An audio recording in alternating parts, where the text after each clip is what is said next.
Sir मैं सरकार पर छोड़ता हूं।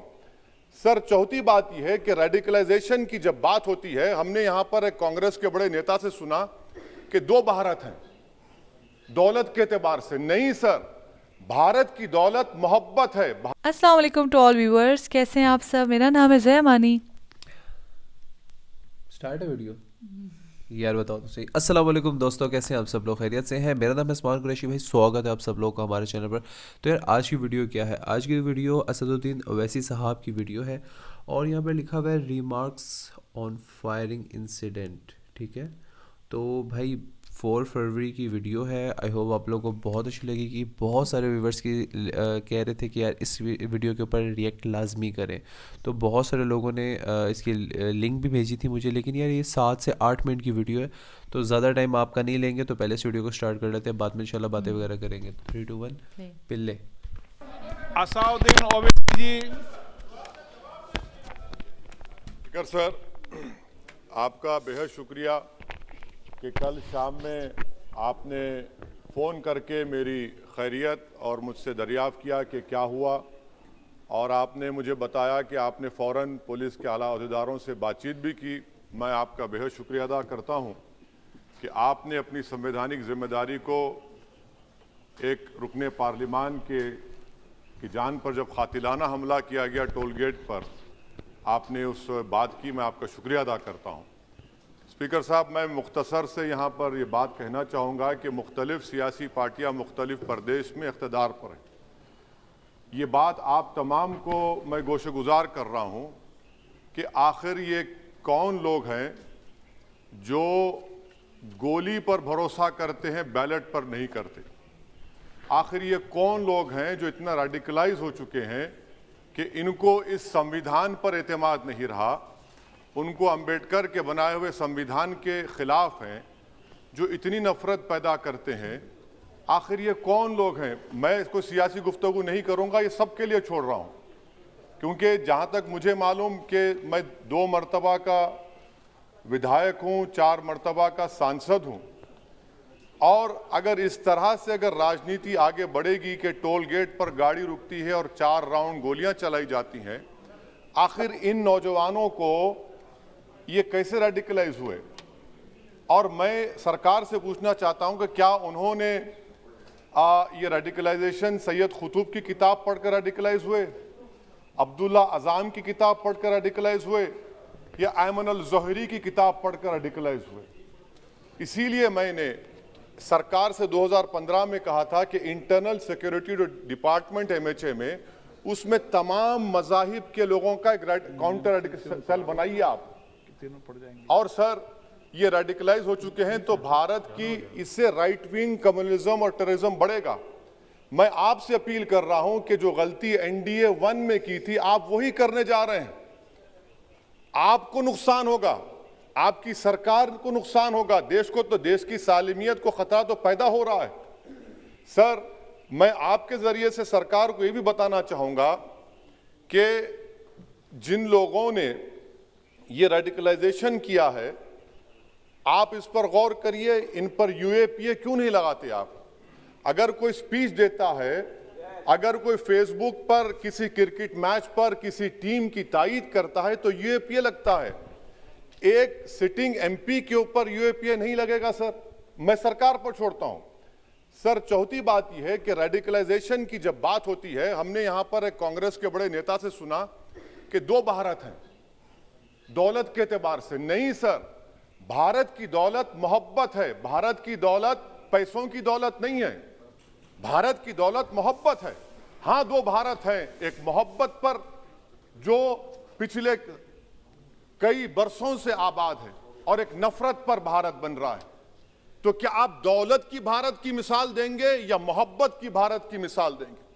अगर मोहब्बत की भारत की मिसाल देंगे तो उसमें आपको मेरी जबान को रोकने के लिए गोली चलाने की जरूरत नहीं है।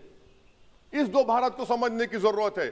सर खत्म, सर मुझे खत्म, सर सुनिए सर, मैंने करीब से 6 फीट से गोलियां देखी, मुझे बोलने दीजिए सर। हो सकता है कि कल दिन ना देखूं मैं। अगर मैं यहां पर नहीं बोलूंगा तो कहां बोलूंगा सर? आप मुझे प्लीज बोलने दीजिए। सर मैं आपसे गुजारिश ये करना चाहूंगा कि आप हरिद्वार में, रायपुर में और इलाहाबाद प्रयागराज में मेरे बारे में क्या कहा गया। आपके एनआईबी की रिपोर्ट है ना, आप क्यों छुपा रहे उसको? देखिए, मैं मौत से नहीं डरने वाला हूं, हम सबको जाना है इस दुनिया से, बल्कि मैंने कह दिया कि मैं इस वतन में पैदा हुआ, मेरी मां की कोख से तो जमीन पर लिटाया गया। जब मेरी आंख बंद हो जाएगी तो इंशाल्लाह औरंगाबाद की जमीन मुझे दफनाया जाएगा।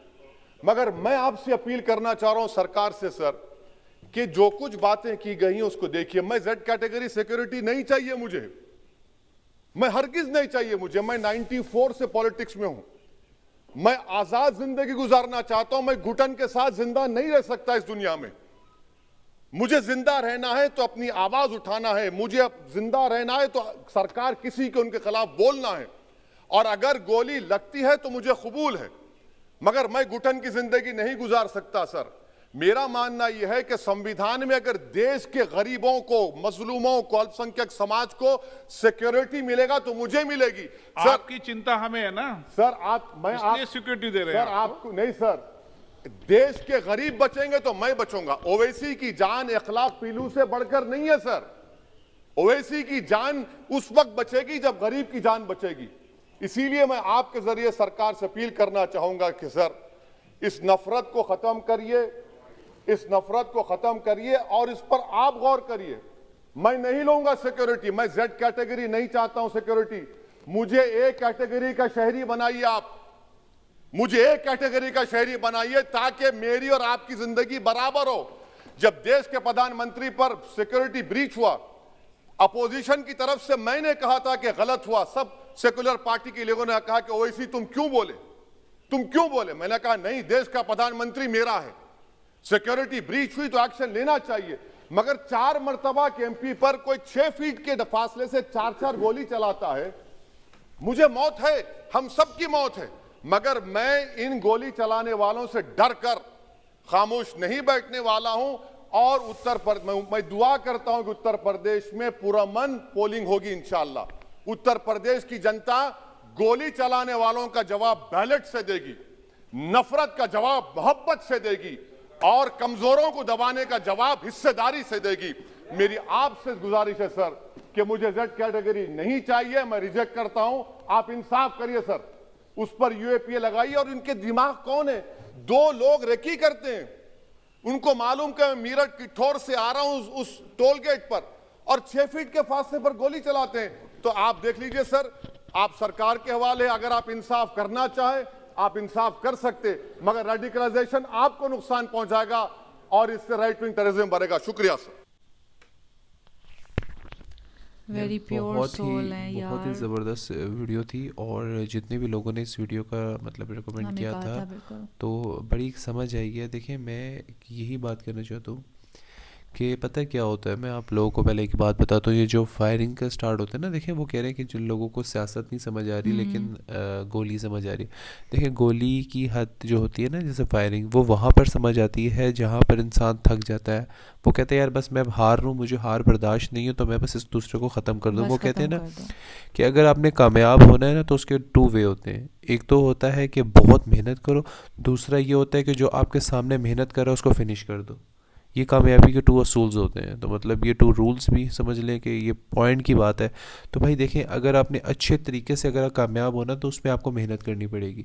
लेकिन तो फिर दूसरा रास्ता क्या है कि दूसरा रास्ता ये कि जो आपके रास्ते में जो कामयाबी की तरफ गामज़न है ना, मतलब जा रहे हैं, उनको मतलब रास्ते से हटा दो। देखिए जी, जैसे कि जनाब स्पीकर कहे थे आपके लिए हम सिक्योरिटी दे रहे हैं आपकी जान के लिए, उन्होंने कहा नहीं। जी कैटेगरी जी, इन्होंने वो हाँ, कैंसिल भी कर दिया। उन्होंने जी कहा कैटेगरी नहीं, बिल्कुल मुझे नहीं सिक्योरिटी चाहिए, बिकॉज मेरे जब जो गरीब कौम है उनकी आवाम की ज़िंदगी नहीं सेफ होगी तो मैं अपनी ज़िंदगी जी के क्या करूँगा। और कितनी प्योर सोल इनकी है ये बिल्कुल। बात, देखें, इन्होंने बिल्कुल मैं बात से एग्री करता कितनी हूँ, उसमें कोई शक ज़बरदस्त की नहीं है कि वो अपनी ज़िंदगी, हालांकि हर कोई आज के ज़माने में अपनी ज़िंदगी परवाह करता है कि पहले बिल्कुल, मेरी बिल्कुल ज़िंदगी ऐसे ही है, बचे बिल्कुल ऐसे ही फिर है। मैं निज़ाम चलाऊँगा। पर ये कहते हैं नहीं, पहले गरीबों की ज़िंदगी बचे। बात बिल्कुल ऐसे ही है निज़ाम कि चल जाएगा। अब जो दौर चल रहा है ना, मतलब हर बंदे को अपनी लाइफ की फिक्र है। बिल्कुल ऐसा मतलब है। देखा जाए तो पहले कुछ टाइम पहले तो हर बंदा कहता था कि भाई रात को सो रहे हैं तो सुबह पता नहीं होता हाँ। कि उठना है या नहीं उठा, लेकिन अब तो भाई रात को जो सोने से पहले वो डील कर रहे होते, कल मैंने उसके पास जाना है, परसों उसके डील हाँ, करनी बिल्कुल है, ऐसा है। नेक्स्ट वीक उसके पास, मतलब बैठे बैठे सालों की डील कर डील्स लेते हैं हो कि एक जाती साल हैं, के बाद मैंने मीटिंग्स हो उसके पास जाती जाना है, हैं। एक साल तक मेरा ये प्रोग्राम है, एक साल तक मेरी ये डील है। भाई कल का तो पता नहीं, और इतनी बड़ी बड़ी हमारी डील्स तो अल्लाह चाहिए के हुई हैं। साथ क्या डील है, ये किसी को पता है कि क्या करना है, क्या बात बिल्कुल करनी है, बिल्कुल क्या ऐसे ही मीटिंग है। करनी है। हाँ जी बिल्कुल ऐसे ही। सो व्यूअर्स, मिलते हैं इंशाल्लाह नेक्स्ट वीडियो। अपना बहुत ख्याल रखिएगा, हम दोनों को बिल्कुल। दीजिए इजाज़त, स्टे विद अस। अल्लाह अल्लाह हाफिज़। हाफ़िज़।